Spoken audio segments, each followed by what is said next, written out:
መንግስት ኤርትራ ኣብ ልዕሊ ህዝቢ ትግራይ ዘብጽሖ በደል ጀኖሳይድ ናብ መንግስቲ ኢትዮጵያ የጣብቀሉ ከም ዘሎ ተገሊጹ ብዝርዝር ክነቅርበልኩም ኢና።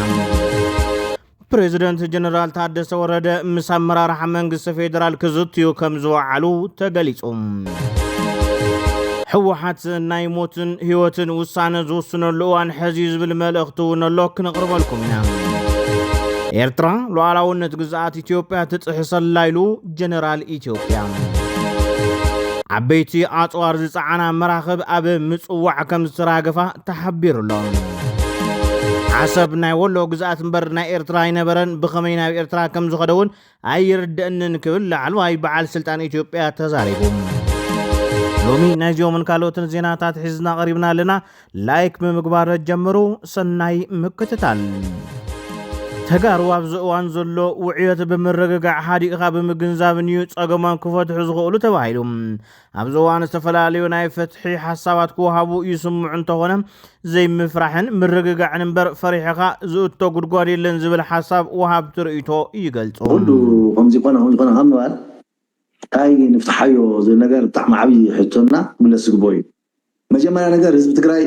ክረጋጋዕ ኣለዎ ማለት ዝሓለፈ ቁስሊ ሓለፈ መከራ ኣሎ።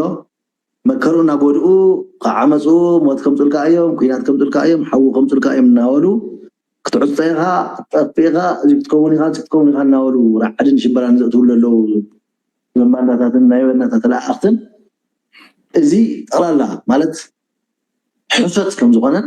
ሞራሉ ንምቕታል ናይ ስነ ልቦናዊ ጦርነት ኩናት ከፊቶምሉ ከም ዘለዎ ፈሊጡ ዓርስ ክረጋጋዕ ኣሎ። ከምዚ መለስ ዜናዊ ዝኾነ ወቅቲ ብዛዕባ ግብፂ ተዛረቦ ግብፂ ክትወረና እያ ዝክትኮንና ጠፋኣና ግዛዕ ኢሎም ኣብቲ ፓርላማ ተዛሪቦሞ ድሓር ዝኾነ መፍትሒ ተቐሚጡ መጨረሻ ኣለመፍራት ነው እዩ መፍትሒኡ ፈሪሕኻ ከናኢኻ ትኸዲ ወይስ ስትማልጭ መስክና ቅዱስ እንተኮይኑ ካሊእ ጉዳይ እዩ። ቅዱስ ይብላ እንተልዩ ቅዱስ ይኸርጁና ኣለዎ። ትማሊን ዝኽእሎን ዘይኽእሎን ገይሩ ፀላእቲ ኣኪቡ ፈተውትን ፀላእትን ኣኪቡ ትግራይ ሓዊ ዘባርዐ ኣብዪ ኣሕመድ ሎሚ ተቀዲሱ እዩ ይብሉና ኣለዉ። ብዙር እኮ ማለት ከመይ ከም ዝንዕቕዎት ህዝቢ እውን እግረ መገዲ ህዝቢ ክርድኦ ከለዎ ማለት እዩ እና መጀመርያ ህዝቢ ትግራይ ክረጋጋዕ ኣለዎ። ብሶ ኣብ ከባቢና ዝተፈጸመ ጀኖሳይድን መሰል ጥሕሰት ሰባትን ፍትሒ ክረክብ ክንቃለስ ኣብ ዝዕለት ቃልና ንሐድሰሉ ኢሎም ፕሬዝደንት ላዕለዋይ ቤት ፍርዲ ትግራይ ፍትሕን ተሓታትነትን ክረጋገጽ ንሓትት ክብሉ ወሲኾም ገሊጾም። ሎሚ ታሕሳስ 1 2018 ዓ.ም ዓለም ለኸ ሰብኣዊ መሰላት መዓልታዊ ኣገደስቲ ነገራትና ብዝብል መሪሕ ቃል ኣብ ከተማ መቐለ እንትኽበር መልእኽቲ ዘሕለፉ ፕሬዝደንት ላዕለዋይ ቤት ፍርዲ ትግራይ መንግስቱ ትግራይ ህልው ኩነታት ትግራይ ሃገራውን ኣህጉራውን ዓለም ለኻውን ጠመተ ይሓትት ኢሎም ኣለዉ። ኣብ ትግራይ ዝተፈጸመ ጀኖሳይድ ብፍላይ ድማ እቲ ኣነዋር ዝኾነ ተግባር ሰራዊት ብልጽግና እዩ ፈጺሞ ክብሉ ኣፈኛታት መንግስቲ ኤርትራ ገሊጾም። ወሃቢ ቃል እቲ ስርዓት ዝኾነ ኣወል ስዒድ እቲ ኣብ ማህፀን ኣዲሳት ተጋሩ ዝተቐመጠ ጽሑፍ ዋላ እውን እቲ ሓሳብ ካብ ኤርትራውያን ክጽሓፍ ትፅቢት ዝግበር እንተኾነ ካብ ኤርትራውያን ከም ዘይኮነ ግን ብዙሕ መረጋገጽ ኣሎ ምባል እቲ ገበን ሰራዊት ብልጽግና ከም ዝፈጸሞ كأمن يفتن مسرتتي أبز الجارديان زوج أصحف شمونت زمرت فيتن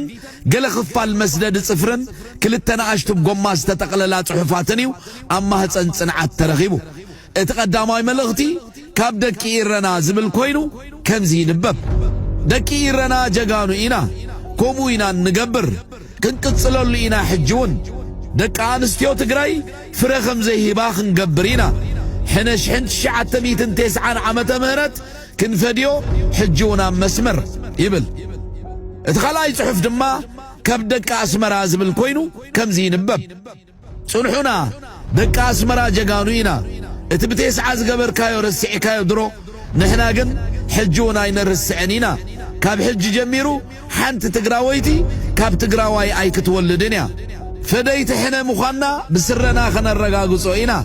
كاب حج جميرو نحن تقوال كي تحدقو بلون نبلن يبل أبزنا استوعل نتن صحفات بمويا وعيني انت رئينايا ناي صحفتن من النت طبو جيرانين زقلتا ኤርትራውያን ከም ዘይጽሓፍዎ ድማ ንጹራትን ተጋሩን ጽሒፎም መናይ ንብልን ምኽንያቱ ተጋሩ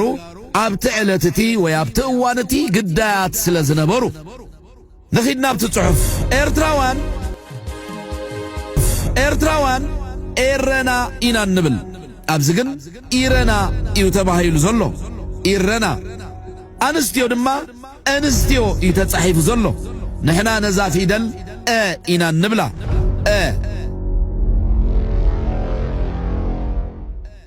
ክንብል እንተደሊና ሓፂር እግራ ከምዚኣ ኢና ንጽሕፍ ስለዚ ኣብ ኤርትራ ኣንስትዮ ኣይንጽሕፍን ኢና ኣንስትዮ ኢና ንጽሕፍ ኣብዚ ጽሑፍ ፊደል ክንቅጽለሉ ጽንሑና ከነረጋግጾ ዝብል ተጻሒፉሎ ንሕና ነዛ ኣይንጥቀመላን ኢና ፅ ወይ ጾ ኢና ንጥቀም ሓንቲ ድማ ተጻሒፉሎ ኤርትራውያን ሓንቲ ኢና ንጽሕፍ ነዛ ፊደል ሓንቲ ሓፂር እግራ ኢና ንጥቀም ነዛ ፊደል ኢና ንብላ ስለዚ ሓንቲ ስለ ዘይንብል ንጽሕፍ ማለት እዩ ሓንቲ ድማ ንብል ኣብቲ ጽሑፍ ዘሎ ዓመተ ምህረት እውን ካልእ መርትዖ እዩ ደቂ ኢረና ጀጋኑ ኢና ከምኡ ኢና እንገብር ክንቅጽለሉ ኢና ሕጅውን ደቂ ኣንስትዮ ትግራይ ፍረ ከም ዘይሂባ ክንገብር ኢና 1990 ዓመተ ምህረት ክንፈድዮ ሕጅውን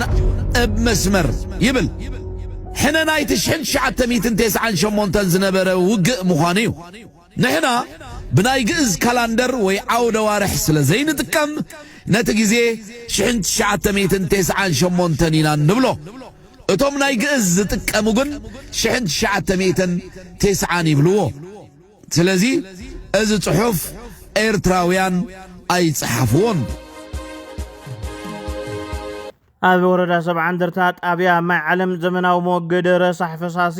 ንምህናጽ መሰረት ተነቢሩ ነዚ ፕሮጀክት ስነ ስርዓት ብነኹርናዕ ንምቕማጥ ድማ ሚኒስትር ማይን ኢነርጂን ኢትዮጵያ ዶክተር ሃብታሙ ኢተፋን ሚኒስትር ዴታ ዶክተር አምባሳደር አስፋው ዳንጋሞን ዝሓዘ ጉጅለ ልኡኽ ብፕሬዝደንት ጊዜያዊ ምምሕዳር ትግራይ ጀነራል ታደሰ ወረደ ሓዊሱ ላዕለዎት ኣመራርሓ ትግራይን ኣመራርሓ ምምሕዳር ከተማ መቐለን ኣቀባብላ ገይረምሎም እቲ ካብ ከተማ መቐለ ንዝመጽእ ረሳሕ ፈሳሲ ብዘመናዊ መንገዲ ዘወግድ ፕሮጀክት ልዕሊ 2.2 ቢልዮን ብር ዝውድእ ከም ዝኾነን ኣብ ወጋግዳ ረሳሕ ፈሳሲ ከተማ መቐለ ዝለዓለ ኣስተዋጽኦ ከም ዝህልዎን ተገሊጹሎ ፕሬዝደንት ጀነራል ታደሰ ወረደ ኣብ ጉዳይ ህንጸት እቲ ፕሮጀክት ኣመልኪቶም ምስቶም ኣመራርሓ መንግስቲ ፌደራል ይዝትዩ ከም ዘለዉ ድማ ተገሊጹም ጀነራል ታደሰ ናይ አባገዳ ስርዓት የሰጉምሎ ብምባል ተወቂሱ ጀነራል ታደሰ ወረደ ምሰብ ዓፋር ዘለው ሰራዊት ክንረዳዳ ኢና ምባሉ ካልእ ምልክት ተባሂሉ ወዲ ወረደ ምስ ብልጽግና እዩ ዝምክት ዘሎ ዝብል እቲ ነዚ ሓሳብ ዝሃበ ተንታኒ ወዲ ወረደ እንተ ዝቐንዕ ነይሩ ተመዛበልቲ ክሳብ ሕዚ ከይተመለሱ ኣይምጸንሑን ይብል ሓቀኛ መስመር ንኽጠፍእ ኩሉ እጃም ይወፈላ ወዲ ወረደ እውን አባገዳ ዘበለኒ شفاتون أمس مرزلن نرادا دائنا كندزي كهونيو كوزح خليهم كنرادا دائنا أفتي زلوا أبرايا زلوا دو سمين دو مراق زلوا أوزي زلوا بحال لماس دخونة تقرنيا لماس مثل تتأمزز تسويل التشخل لجمد عين مرفوع الصفاء غير إيزوريو تنامينا نسرح لنا مسحو حزبل مثلا حزب تقرأ يزوله أيتناون ودورة دكوا دي سوانا خد يزول ودورة دكوا ما خرطوكوا بالصدنا كويم ما خرطوا بالصدنا ودورة ده بتوكلنيا بقن عنا سلسة عامتسي تفانا قال حزبنا نعمر بوتو مثلا سنيرو تتقنع نيرو بك تقارن تتقنع سي كنقرأ كده بالصدنا يخلنا ما نم يخلنا نيو مريتنا زخرنا زلو تقاريا حزب تقرأي زي كفلت الله حزب تقرأي تموت زلقا تفرد زلقا كتفلت زلقا زقت الغا زلو طلع تقايم بكا كود وردب كشاف تاركان وسوق دما حوحاتنا يموتن يوزن وصانه كوسن لو يبل بفلاي جنرالات تግራይ ህዝብ ትግራይ ንዖም አሚኑ ሱቅ ኢሉ ይጽበ ክሳብ ዘሎም ንንሕልሕና ከይተዋዳና ጀነራላት ትግራይ ይኹኑ ሕወሓት ስሩሖም እዮም ክሰርሑ ዘለዎም ኢሉ መፍትሕማ መንግስትና ላው ስልጣን ይመለስ በቃ ውዕል ፕሪቶሪያ እንድሕር ፈሪሱ ላው ስልጣን ይመለስ هاوي من قدي صبق دلك رقص كمزينا أين موت أين ودان تردي عندها حلم فريحها تيدك أسكاس لدي يحدر حوحت كوسنا له ساعات سي وين من ماريو وين متفايو كنبر تخينا عني زنور الناس راح نسرح لنا بفلاي جنرالات التجراي جنرالات التجراي زيد بزي نعم أميني تطويل زلا نعم أميني زلا ساتمون زيد بزي أمينهم أيام زلوا حفت اللومي كم تم كدعت أي كدعن تجارو سلطانو سلذي من كفقد لنا أيو زبل مثلنا هنتقم لنا تردي عندها صلاتنا بحر نحرثنا نتوالعنا كنت جزين دا قطو جزين دا هاو كم أجيرهم يوم كوادونا توادينا نحرثنا أرماني أنا أنكم زي أنا خلينا نخون جن هو حاسر حقصر حلو ኤርትራ ሉዓላውነት ግዛት ኢትዮጵያ ትጥሕሰላ ኢሎም ጀነራላት ኢትዮጵያ መንግስቲ ሻዕብያ ሕዚ ሉዓላውነትና ጋሃሰ ድሓር ሉዓላውነት ዘይተጣሒሱ እንተኢሉ ዝኾነ ዝግበር ኣይመስለንን ክብል ኣምባሳደር ጀነራል ባጫ ደበሌ ተናጊሮም ብተወሳኺ እውን ናይ ገዛ ርእስኻ ሉዓላውነት ንምሕላው ሉዓላውነት ጎረባብቲ ምኽባር ኣገዳሲ ምዃኑ ገሊጹ መንግስቲ ኤርትራ ንኢትዮጵያ ንምውጋእ ንኤርትራ ሰላማዊት ጌረያ ዝብል ፖሊሲ ኣለዎ ንኢትዮጵያ ንምምካት ድማ ኩሎም መራሕቱ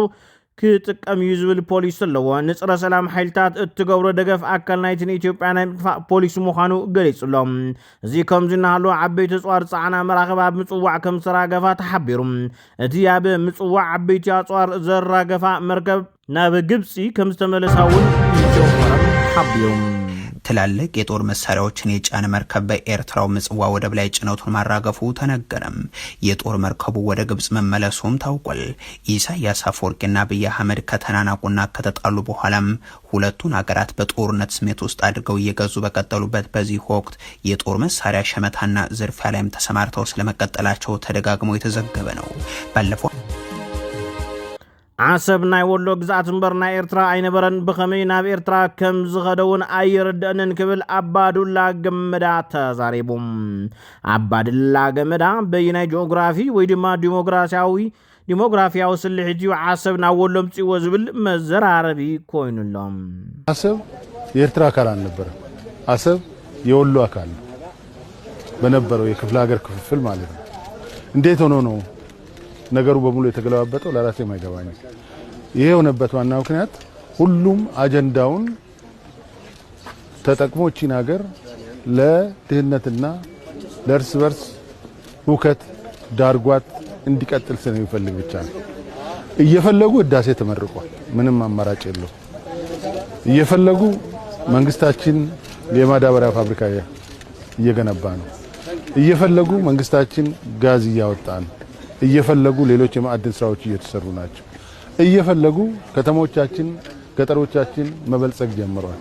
እየፈለጉ ሌሎች የቱሪስት ማዕከላት እየተገነቡ ነው። የሚቆም ምንም ነገር የለም። ስለዚህ